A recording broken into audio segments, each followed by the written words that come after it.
Hey guys, Steveler. Today I got to look at the Kongo for you. Tier 4 Japanese battleship. Got a match on the map Strait domination mode game. You can see I have a 12-point Takagi on this ship currently. Cunningham, main inspiration, increases battleship precision. And I currently am running sheer. I have roughly, well, I got 3 dedicated battleship commanders out of 8. So the options are somewhat limited, but as I'm kind of going through potential builds, I'm actually assigning sheer to a lot of inspiration tier slot 2s. So he has a decent, actually a pretty good trait, decreasing fire chance and reducing damage con reload. So consider him. I only have him up to level 9 at the moment, but I think potentially as you level up sheer, that could be a decent inspiration to consider. Now the Kongo is a somewhat interesting ship, lightly armored battle cruiser along the lines of the Ishizuki. Not as good of a firing angle as the Ishizuki, and I find the guns on the Kongo to be wildly inaccurate. Tier 4 battleships, I mean, I don't play the Orion a lot. I really wouldn't play any Tier 4 battleship a lot, but I'm trying to get all these ships recorded for you guys. And I'll play 2-3 games a week in the Kongo and New York, but both somewhat frustrating ships, so I think once I get the games recorded on them, I'll probably put them on the shelf for a while. Right off the bat, we swing at turn 180 degrees and start bombing on some of these ships. The New York looked to me like it was creeping backwards, and upon firing, that was confirmed. Now the Kongo, it does quite a bit of damage if you actually land the shots. As you can see there, we're able to land a Citadel, and for the tier, the guns are equal to the New York and the Texas, slightly bigger than the Orion, but the AP damage is the highest for the tier. So nothing to sneeze at. I mean, you don't want to be getting shot by the Kongo a lot, but as a ship that you're playing, it can be a little bit frustrating. So you can see here, I'm just kind of maintaining a steep angle. We're able to angle quite a bit there and keep all those guns on firing position. So in terms of gun angles, I think the Kongo is pretty good. And the range on the ship, take a look at the map. Once, it'll probably have to kill this ship here, but well, you can see there briefly, like the detectability is quite a bit lower than the max firing range. It's actually about a 3-kilometer difference. So the interesting thing about the ship is it's by far the longest range at the tier. What do we got? 16.6 on my build. The next closest is the New York and Iron Duke at 15.2. And the Texas 14.8. So about 1.5 kilometers longer in terms of range. But again, the accuracy is somewhat to be desired. So I think it's feasible to play it at kind of try and keep the targets in between your firing range and your detectability range. And if you have the other battleship commander, what's his name, Kondo, who specializes in battleship concealment, or even if you want to use Swirsky as an inspiration on Takeo, you could potentially spec some of these battleships, the Japanese lines, into more of a concealment build. That is something I want to make a video on somewhat down the line here. Cruiser and battleship concealment builds and why they're feasible, but I'd say for the Japanese line of battleships, they're quite susceptible to that build if that's something you're interested in. Now, this Königsberg, he was attempting to fight me. I think he was getting a little frustrated because I was angling at him and kind of out-dueling him. So we do have a AFK New York on our team that he's kind of decided that it's going to try and beat up on him until I sink him, so that's fine. I do advocate killing AFK ships because they can act as a spotter, for the enemy. So he should have killed that ship, but you need to deal with the ship that is the threat to you and your team first. If for some reason he didn't consider me a threat, I've proven him wrong by sinking him. But I'm kind of joking. He obviously needed to kill me first and then kill the ship. Or if he didn't have a shot, like if he was engaged me long range and I kept dropping in and out of this as like detection or something, you can get away with taking some shots in those situations, but turning your focus just to kill an AFK, I mean, you're just essentially conceding that you're going to lose and you're just trying to get a little bit of damage, so that's fine. If he's a newer player and he just didn't feel like he had much of a chance, you know, I can't really criticize him for it, but in terms of strategic play, you definitely want to kill the ship that's actively causing damage to your team, so... Now here I would prefer to kill this Pensacola that keeps kind of zipping. It's been kind of touring back and forth between A and B along this little line. And he almost popped into view here. He did do a 180 right before he came into range of my gun. So while I'm keeping an eye on him, he's obviously my main target. That's fine. I don't have any problem shooting this Queen or the New York that are off there in the distance. We'll just keep accruing a little bit of chip damage.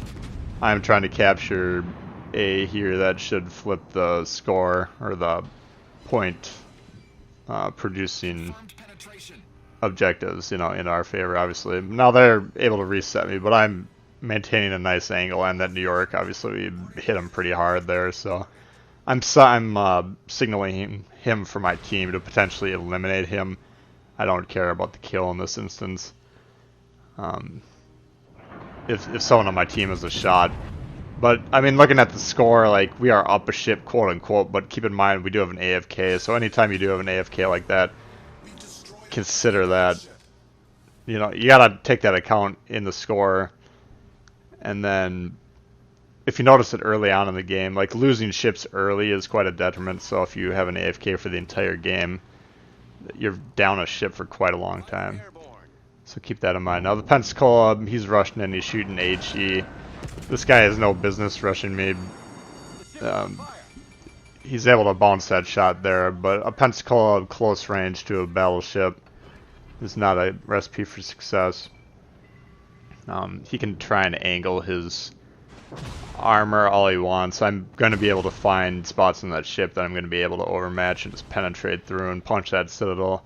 Pensacola is going to operate a lot more efficiently at range, kind of dipping in and out of that concealment range. But closing in like that, he has no torp threat, he has really no reason to rush me like that. And even though his AP rounds are pretty good for a tier 5 ship, if I maintain a steep angle like that, he's just really not going to be able to do a lot to me. So he sails beyond the island. I'm content with leaving him alone. I don't consider him a threat. Queen Elizabeth's a far greater threat, so I'm going to begin moving forward and then turning. I want to be fully angled by that Queen, or vis-a-vis that Queen, by the time I make contact with that ship. Now if this Pensacola insists on pushing through, trying to get another shot, whatever, that's no skin off my nose. You can see we did manage to establish a fine angle to that Queen by the time it came around. But we take a shot there and eliminate him, so he gone.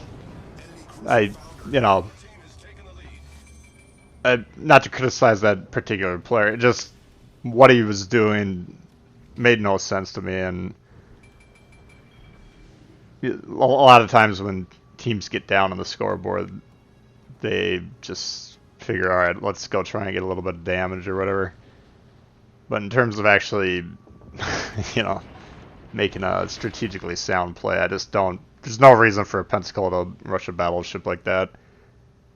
And so the Queen Elizabeth here, if I shoot at the side of the ship, that's a steep angle, but if I shoot at that bow section, that's actually flat enough that we're able to punch through, and then we do obtain the high caliber with that salvo. So I don't have a problem with this fire burning, not a concern of mine. I just want to reestablish an angle, so I took the time to make that turn as the ship was on the reload, and we're able to establish a full angle by the time that ship was actually able to reload. I'm not 100% sure what happened with that salvo, if they just missed, or perhaps they're a pretty new player that doesn't know how to aim very well, but you know, because you can't judge like what the enemy's doing. it's sloppy play if you like say, okay, this guy apparently can't aim, so I'm just gonna run into him full speed and ram him or something cute. I always still try and play the game properly. You know, you never know what can happen. But I'm just gonna assume they were sneezing or something when that shot was fired. I could say I was briefly considering backing up going around that island, but in general, you're going to have a lot more success moving forward in a battleship. Now that I have all the 2.7s unlocked and upgraded, I'm going to have a little bit of silver or currency. My viewer, Rob Lee, is a good player. He provided me with a comment the other day suggesting I put prop mod on my Vanguard as I got Citadel right off the bat. And I'm just barely experimenting with that, but I'm planning on doing that. And by the way, that shot was really weird. You saw the camera jerk up. I think that was a glitch because I had aimed that in the superstructure.